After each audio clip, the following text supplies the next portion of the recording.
ഏതായാലും ഞാൻ പറഞ്ഞല്ലോ, ഞാനൊരു മുന്നണിയുടെ ഭാഗമായി അതിശക്തമായി കേരളത്തിലും കോട്ടയത്തും കേരള രാഷ്ട്രീയത്തിലും ഇടപെട്ട് പ്രവർത്തിച്ച ഒരാളെന്ന നിലയിൽ അപ്പോൾ പെട്ടെന്ന് നമുക്ക് അങ്ങനെ ഒരു ഒഴിവാക്കൽ വന്നപ്പോൾ സ്വാഭാവികമായും ഒരു ബുദ്ധിമുട്ടുണ്ടായി. ആ ബുദ്ധിമുട്ട് ഞാൻ പറഞ്ഞു മാത്രം. ഏതായാലും ആ സമയത്ത് പ്രിയപ്പെട്ട PV അൻവർ അദ്ദേഹം ഞങ്ങളെ സമീപിക്കുകയും ഞങ്ങളോട് കാര്യങ്ങൾ പറയുകയും ചെയ്തു. അദ്ദേഹത്തിന്റെ പ്രവർത്തനങ്ങളും അദ്ദേഹത്തിന്റെ ചിന്താഗതികളും അത് ശരിയാണ് എന്ന് തോന്നിയതുകൊണ്ട് തന്നെയാണ് ഇപ്പോൾ തീരുമാനമെടുത്തത്.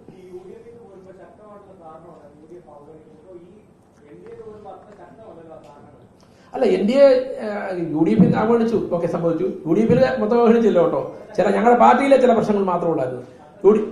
ഇതിനകത്ത് ഞാൻ പറഞ്ഞു, ഇവിടെ NDA അവഗണിക്കുക, NDA നമ്മുടെ യോഗത്തിലേക്ക് ക്ഷണിച്ചില്ലെന്ന് മാത്രമേ ഉള്ളൂ. അപ്പൊ ഞങ്ങൾക്ക് അതിനേക്കാൾ കൂടുതൽ പ്രധാനപ്പെട്ട കക്ഷികൾ ഒരുപക്ഷെ ഉണ്ടായിരിക്കാം. അതുകൊണ്ടായിരിക്കാം പഴയ കഴിഞ്ഞ ദിവസം കുറച്ച് പേര് പത്രസമ്മേളനം 12-18 വർഷമായി ഞങ്ങൾക്കൊന്നും കിട്ടിയില്ല, പുതിയ ആളുകളെ പരിഗണിക്കുന്നു എന്നൊക്കെ പറയുകയുണ്ടായി.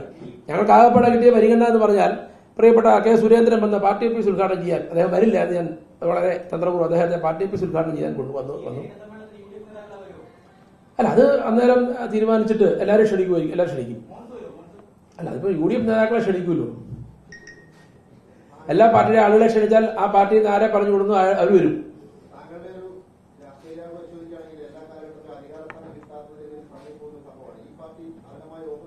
ഇല്ല, UDF അധികാര സ്ഥാനം കിട്ടാനാണോ പറയുമ്പോൾ? അല്ലല്ലോ, UDF അധികാര സ്ഥാനം കിട്ടാനില്ല. ഞാൻ ജില്ലാ ചെയർമാനായിരുന്നു. പക്ഷെ ജില്ലാ ചെയർമാൻ എന്ന് പറഞ്ഞ പദവി, ജില്ലാ പ്രസിഡന്റ് എന്ന പദവിക്ക് അവിടെ യാതൊരു വിലയുമില്ല. ജില്ലാ പ്രസിഡന്റ് വേണമെങ്കിൽ റബ്ബർ സ്റ്റാമ്പ് ആവാം എന്ന് പറഞ്ഞപ്പോൾ എനിക്ക് പറ്റില്ല. അതുകൊണ്ട് എനിക്ക് അധികാരത്തിന്റെ വിഷയമല്ല. പാർലമെന്റ് സീറ്റ് കിട്ടാനല്ലോ ഞാൻ പോയത്. ഞാൻ ഫ്രാൻസിസ് ജോർജിനെ സ്ഥാനാർത്ഥിയെ പ്രഖ്യാപിച്ച് മുതൽ ഫ്രാൻസിസ് ജോർജിനൊപ്പം പ്രവർത്തിച്ച് എപ്പോഴാണ് ഇറങ്ങിയത്? നോമിനേഷൻ കൊടുത്തതിന് ശേഷമാണ് ഞാൻ ഇറങ്ങിയത്.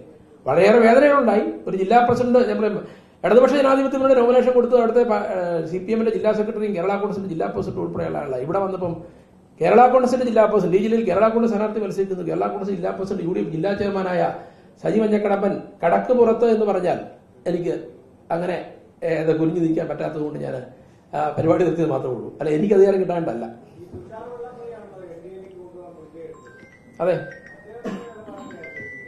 അദ്ദേഹം പറഞ്ഞ ചില കാര്യങ്ങളൊക്കെ പറഞ്ഞിരുന്നു. അദ്ദേഹവും ഇടപെട്ടുവെങ്കിലും കാര്യങ്ങൾക്കൊന്നും ഒരു നീക്കുപോക്കുണ്ടായില്ല. അദ്ദേഹത്തിന് തന്നെ ചില പരിഭവങ്ങളുണ്ടെന്നും ഇപ്പൊ കേൾക്കുന്നു. അദ്ദേഹം മുന്നണി വിടുമെന്നോ ഒക്കെ പറയുന്ന വാർത്തകൾ കേൾക്കുന്നു. എന്താണെന്ന് എനിക്കറിയില്ല. എനിക്കറിയില്ല. ഞാൻ മാധ്യമങ്ങൾ കണ്ടുള്ളൂ. BDJS എന്തൊക്കെയോ അസ്വസ്ഥതയുണ്ട്, അവരെ പരിഗണിക്കുന്നില്ല എന്ന് പറയപ്പെടുന്നു. എനിക്കറിയത്തില്ല, അതിനെക്കുറിച്ച് എനിക്ക് കൃത്യമായ വിവരങ്ങളില്ല. ഉണ്ടെന്നാണ് അദ്ദേഹം കഴിഞ്ഞ ദിവസം പറഞ്ഞത്, ചാനലിൽ പറഞ്ഞു കേട്ടോളൂ. എനിക്കറിയില്ല കേട്ടോ. ഏതാ തുഷാറെ? അത് പറയത്തില്ല. തുഷാർ വന്നാൽ തുഷാറെ സ്വീകരിക്കല്ലേ? ഉറപ്പായിട്ട് സ്വീകരിക്കുന്നു.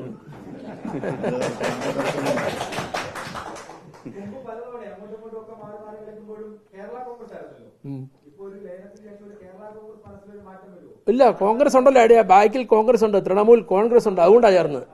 കേരള എന്നുള്ളത് മാറിയെന്നുള്ളൂ, സാരമില്ല. അല്ല, ഞാൻ പറഞ്ഞല്ലോ, ഞാൻ ഇതുവരെ പാർട്ടി മാറിയിട്ടില്ല.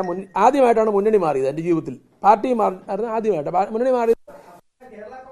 അതെ, കേരള കോൺഗ്രസ് ആയിരുന്നു. പ്രൊമോഷനായി. അപ്പൊ ദേശീയ പാർട്ടിയായി.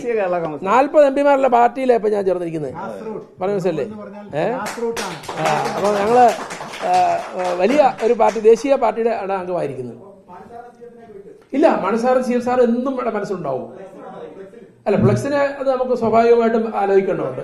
മാണിസാറ് എന്റെ മനസ്സിൽ എന്റെ പ്രിയപ്പെട്ട നേതാവാണ്. മാണിസാറ് CF സാർ എന്റെ രാഷ്ട്രീയ ഗുരുനാഥന്മാരാണ്. അവരെ ഞാൻ മരണം വരെയും ഞാൻ അനുസ്മരിക്കും. അവരുടെ അനുസ്മരണ ചടങ്ങുകളിൽ പങ്കെടുക്കും. അവരുടെ ഓർമ്മകളിലൂടെ മാത്രമേ ഞാൻ പ്രവർത്തിക്കൂ. തീർച്ചയായിട്ടും 14 ജില്ലകളിലും ഞങ്ങളുടെ കമ്മിറ്റികളുണ്ട്. ബാക്കി തൃണമൂൽ കോൺഗ്രസുമായി ബന്ധപ്പെട്ട കമ്മിറ്റികളായിട്ടുണ്ട്. എല്ലാം സംയുക്തമായി ചേർന്ന് വിപുലമായ കമ്മിറ്റികൾ എല്ലാ ജില്ലകളിലും ഉണ്ടാവും. ശക്തമായ പ്രവർത്തനങ്ങൾ നടത്തും. ഇവിടുത്തെ ജനകീയ വിഷയങ്ങൾ ഏറ്റെടുത്തുകൊണ്ട് അതിലെല്ലാം പ്രതികരിക്കും. ഞങ്ങൾക്ക് അതിനകത്തൊരു ഭയവുമില്ല. പ്രിയപ്പെട്ട PV അൻവർ അവർ ഇങ്ങനെയുള്ള വിഷയങ്ങളിൽ വളരെ ശക്തമായി ഇടപെടുന്ന ആളാണ്, പ്രതികരിക്കുന്ന ആളാണ്. അദ്ദേഹത്തോടൊപ്പം കൂടുതൽ എനിക്ക് അഭിമാനമുണ്ട്. ഞാൻ പറഞ്ഞു, എന്നെ സംബന്ധിച്ച് ഞാൻ KSCയിലൂടെ രാഷ്ട്രീയ പ്രവർത്തനം തുടങ്ങിയ ആളാണ്. ഞാൻ ഏതൊക്കെ മേഖലയിൽ പ്രവർത്തിച്ചു നിങ്ങൾക്കൊക്കെ അറിയാം.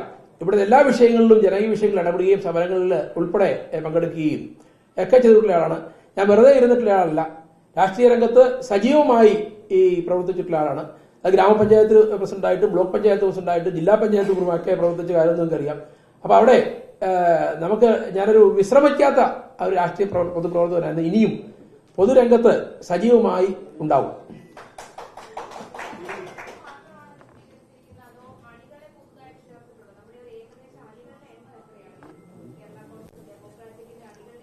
അണികളുടെ എണ്ണം നമുക്ക് കൃത്യം എടുത്തിട്ടില്ല കേട്ടോ.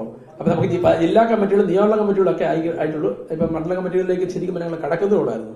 അപ്പൊ എല്ലാ ജില്ലകളിലും നമുക്ക് ഒരു മിനിമം ഒരു 150-200 പേര് വെച്ചുള്ള കമ്മിറ്റികൾ നമ്മൾ എല്ലാ ജില്ലയിലും പലവട്ടം കൂടി. ഇനിയിപ്പോ നമ്മുടെ എണ്ണം ആളുകളുടെ എണ്ണം കൂടും. കാരണം തൃണമൂൽ കോൺഗ്രസിന്റെ കൂടെ ഭാഗമാകുമ്പോൾ സ്വാഭാവികമായിട്ട് ആളുകൾ കൂടി, യാതൊരു സംശയമില്ല.